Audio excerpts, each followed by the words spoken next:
Uh-oh, we are back. Okay, we're good. Just double checking that I got the right mic on because that would be bad. Doing another solo podcast. And I think this is an interesting topic. I'm proud of you. That's the topic. I actually am genuinely proud of you. You're listening to a great show, and I'm not forcing you to, unless you're my mom.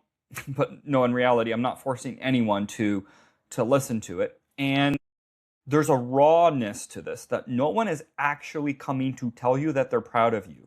Probably not. At least not today, so I will. I'm proud of you. I'm proud of you for so many different things. Obviously, listening to the show, taking care of your health, getting your workouts in, doing the best you can in the situation you're put in. We're full of a world with negativity because that's what gets attentions and that gets what's views. But these are things that nobody says out loud, especially in the man world.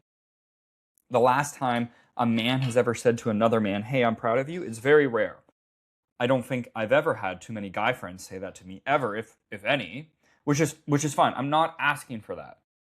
My mom says I'm proud of you, and that's about it. That is the only person in the world who says I'm proud of you. And that's fine. We all need a mom who's going to say that. I say it to my clients a decent amount, and I think it resonates with them a lot. And I don't think you're getting that enough. I don't think you have enough people in your corner saying, "I'm proud of you." And I just want you to let that sink in because it is the truth, right? This isn't an episode around workout plans and macro breakouts. It's just a check in. And it's the kind of talk you probably need that no one's giving. And it's the things that no one says out loud that they're proud of you. Right? Most of us are working hard in silence. Nobody's clapping, no one's watching. No one's watching me get up at 5 a.m. to go to work, to chase my dreams and my goals. Nobody knows your story. Nobody knows how hard you're working except yourself. That doesn't mean that we can't say, "Hey, I'm proud of you." Outside looking in, it looks like you're working hard. Deep down, you might be feeling how I feel. "Oh, I could always work harder. I could always do more. I'm slacking here," because we know where we're lacking. And because of that, we tend to be our own worst critics, right? You show up for the job, right? The family, the goals, all that stuff. And at the end of the day, nobody stops and says, "Hey, you're doing a good job." Because guess what? You are. You've gotten through every single hard day that you've had to go through to get to this point.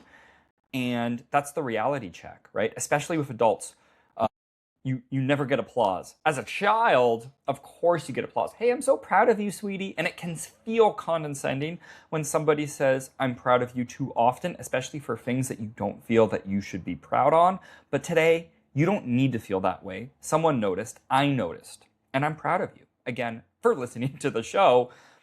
Not many people listen to podcasts. And I think podcasts are great. I think they're a wonderful tool when used appropriately, specifically the ones that have to do with health, fitness, wellness, and personal development and growth and self-help books. They get a tough rap at times, but is it really that lame to want to have self-improvement?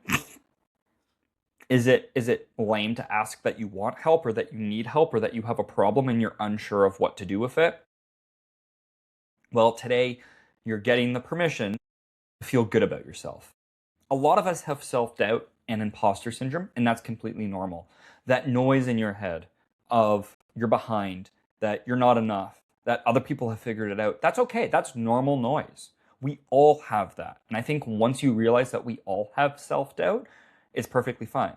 I start to recognize and realize that because of the amount of clients I have to work with and how many of them have this syndrome in their head, that it's actually helped me with my syndrome because I'm like, "Oh, I'm not the only one who feels like I don't know what I'm doing." I'm a personal training expert. I'm an expert in exercise and movement, in skills, in coaching, and I still have self-doubt if I'm doing the right things for myself. So it's totally fine and it's totally normal. The good news is I've been trying to get that inner voice in my head to work better and better and better. And there is science to show that your thoughts do lead to new behaviors and new actions and new identity. And that's really important. We're trying to work on that self voice. Even my mom at the old age, really old, like I don't even know how she's still around. She's 63. She's pretty old. She even tells me that sometimes my voice is in her head, and it's like, okay, cool. Like, somebody who's had neuroplasticity for that long, their inner monologue is changing, and I think that's really cool, right? And most of the time, you're successful. People don't say much of anything, right? It's because you're doing the things that you should do. But I think giving that positive reinforcement makes things so much better.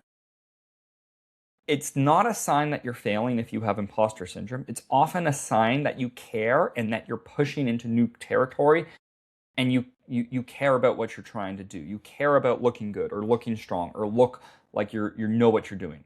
It can obviously still come from a sense of insecurity because you're worried about you care about the people around you judging you or making you feel like you're failing at something if you're not able to do something that so clearly so many other people can do. So many people can go to the gym regularly, and you might feel like a fraud if you go, but you don't necessarily know what you're doing. And that's okay.